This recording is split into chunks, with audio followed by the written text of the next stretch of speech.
Welcome. This is how you do a forehand in tennis. We're going to go all the way from the grips to the follow through.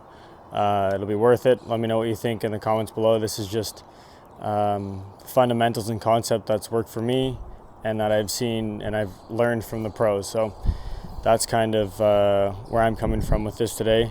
I'm going to be using my right hand. I'm a right-handed player. I'm going to be demonstrating that. I'll try to use this as my non-dominant hand. So to start, there's a grip A and a grip B. Grip A is the same for everyone. Grip B can change. So grip A is the continental or the chopper grip.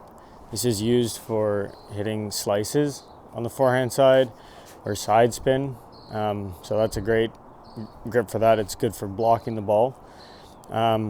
It's not good for topspin. So for grip B, the topspin grip, you can either use an Eastern grip. It's what Roger Federer uses. So again, continental is straight up. We call these bevels. So it's 1/8 of the way around the circle. So for continental grip, it's on, the top one and one over. So we call that bevel 2. So there's a difference in the angle at which you hold the racket is obviously going to affect the trajectory of the ball and all that kind of stuff. So again, continental is grip A, and then with your grip B, you're allowed to have a Eastern, which is Roger Federer, or a semi-Western, which is what Novak Djokovic uses. So it's a bit more, it's twisted more to the outside.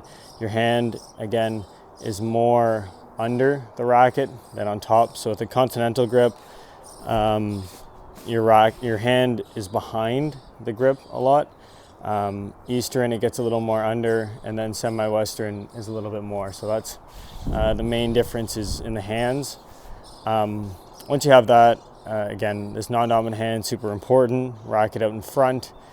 And to initiate the coil, we're going to have both our hands. Our left hand is helping our right hand, our dominant hand out.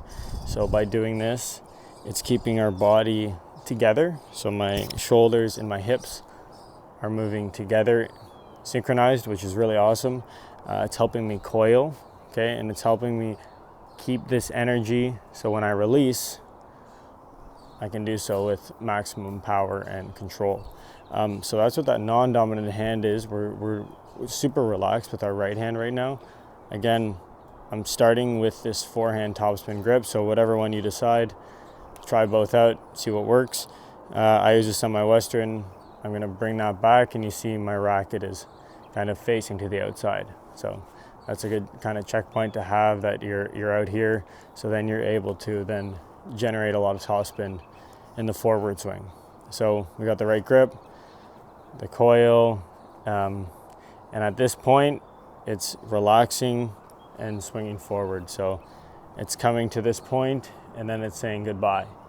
So that's what's really going to make your forehand really effective, is how much kind of energy your body can transfer into the ball, but also how much topspin you can put, because that's a huge factor in today's game, and that it's the same with the underspin. So get that coil, you drop it.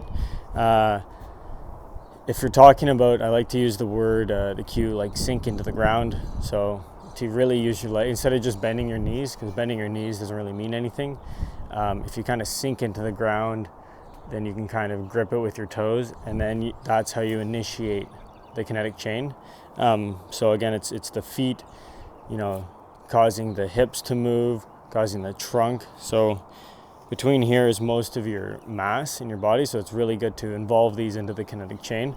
So, I'm going low, I'm exploding up, I'm rotating, and then I'm finally following through with my hand. So if you don't have the lower body mechanics, then it's really hard to execute a modern, efficient forehand. And then in terms of you're looking for a contact point out in front, which is always good. So again, there's a difference in like a straight arm and a bent arm contact point. So when I think of a bent arm, new players like Yannick Sinner, he has a relatively bent arm when he makes contact with the ball. He still obviously pushes through. And I like to say Federer again, who has a more straight arm contact point. So you can kind of practice with both of them.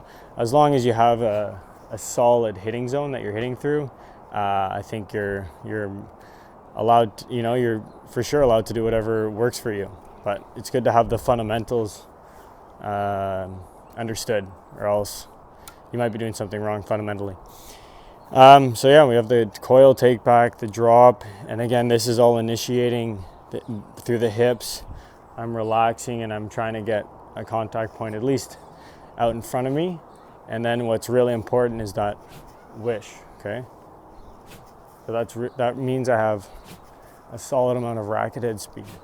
I can put a lot of top spin onto this ball and control it. And then the follow through is like a bit of Nadal, Federer. You can kind of Kyrgios whip or something like that. But then you're, that's kind of more the upper body with the forehand.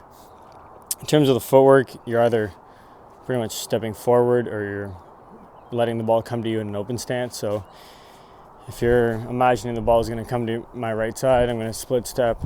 I'm going to load, get low, and I'm loading this left leg and bringing my weight forward. So that's an example of moving forward on a ball. If I'm moving a bit to the right in an open stance, the ball's coming in really quickly. I don't have a lot of time to step in.